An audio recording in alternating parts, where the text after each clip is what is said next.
But first, Democrats, they're continuing their efforts to attack average Americans who are speaking out at town halls all across this country. They've been called angry mobs. They have been dismissed as Republican operatives. But why are liberals so afraid of freedom of speech, and politically, can this strategy actually work?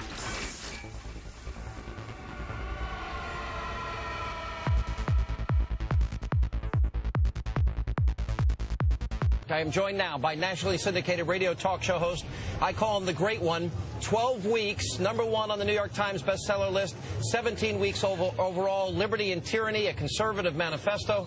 Great One, the Great One.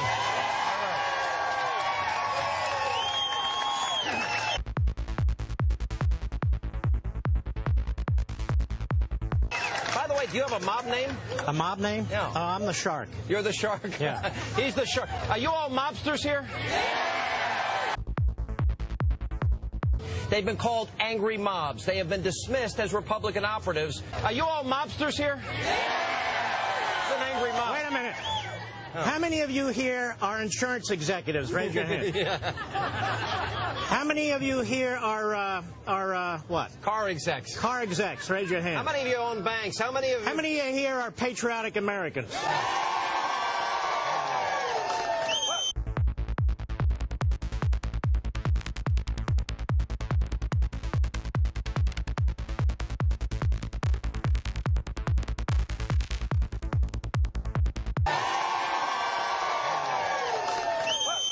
There's a real serious issue here, Mark, and that is that we have these town halls. They refer to them as angry mobs. The president today basically told people that, oh, we'll clean up your mess, but we want you to shut up for the most part.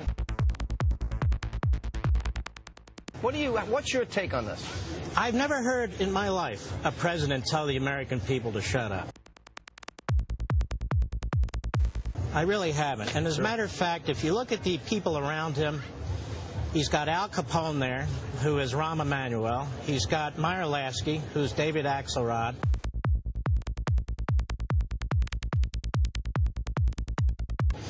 He, I think, would be Saul Alinsky. Mm-hmm. So if they want to call names, we can call names too, but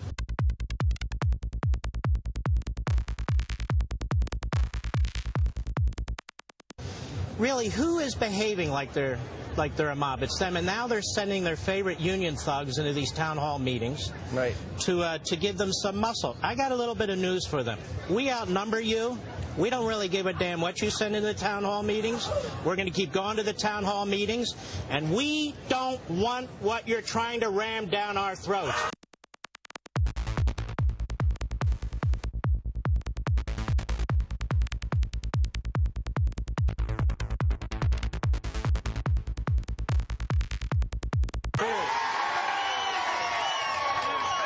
Things. You know what's amazing to me, because I thought this was, liberals always celebrated, they were the great defenders of the First Amendment. Never. This is democracy in action. And wasn't the President of the United States once himself a community organizer? Well, he was, and, we just demand that we be treated with the same respect that Obama gives the terrorists at Guantanamo Bay. Fair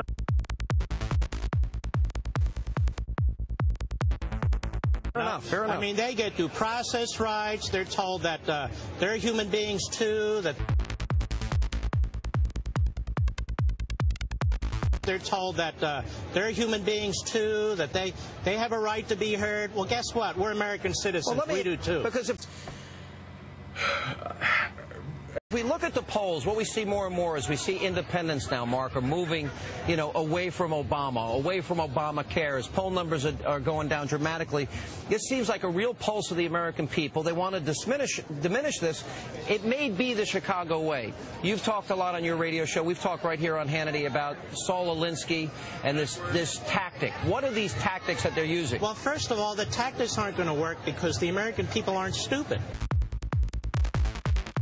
The increase in taxation would occur only on families with incomes over $250,000. Would that include you and your family?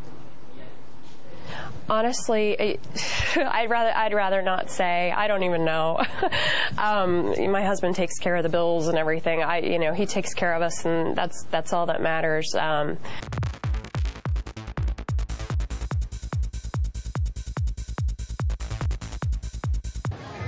Zelensky tactics have to work on stupid people. Yeah. The fact of the matter is the American people know that this president is spending this nation into oblivion.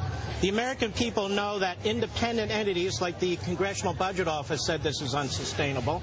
The American people know that the Congressional Budget Office said not only is this health care plan unsustainable, it won't cover all the uninsured. And in addition to that, ladies and gentlemen, you will lose your private health care. So they don't want it. And we know the models have failed wherever it's been tried. I mean, whether it's Great Britain, whether it be France, wherever it happens to be. Stalin's Russia, Mao's China. Where do we start? Yeah. But the White House counseled, first of all, they sent all these politicians out with these almost moronic talking points. These guys got laughed at, mocked, and ridiculed. To me, I mean, maybe I'm just not that smart. But now they're promising. We see that Acorn is showing up. We see the unions are showing up. And they promise, quote, to send out people in twice the force of average Americans. Is this an effort, coupled with the snitch on your neighbor program that they started, is this an effort to intimidate the American people and silence them?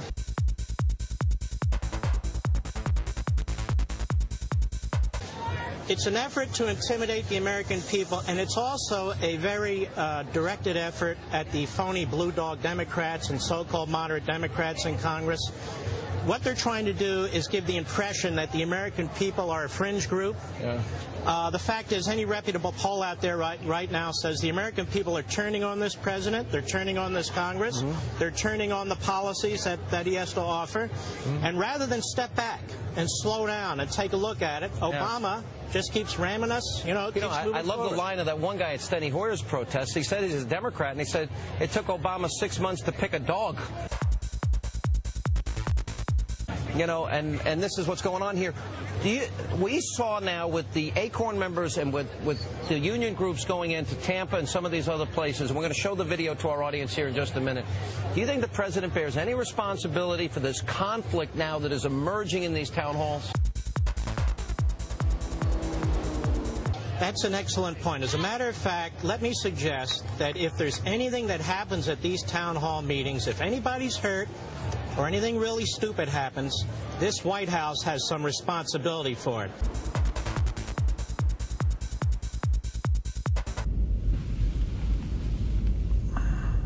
This White House is calling out its dogs. The president sent out an email to millions of his supporters. Rahm Emanuel, behind the scenes, is pushing too, so is Axelrod. If something terrible happens at one of these town hall meetings, I think the president, in part, can be held accountable. Let me ask a deeper question, because I'm looking at this crowd here. We've got young people. No, seriously. Pan this crowd. I see young people. I see older people. I see middle-aged people. I don't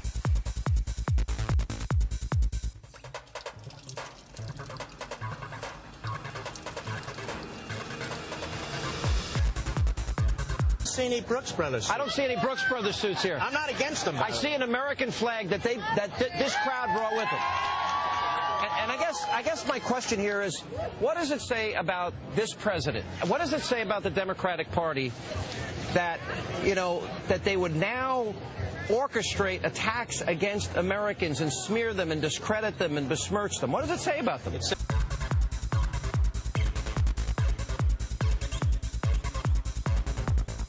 There's a number of things. It says, number one, the president is at war with the American people politically. He's literally at war with the citizens of this country.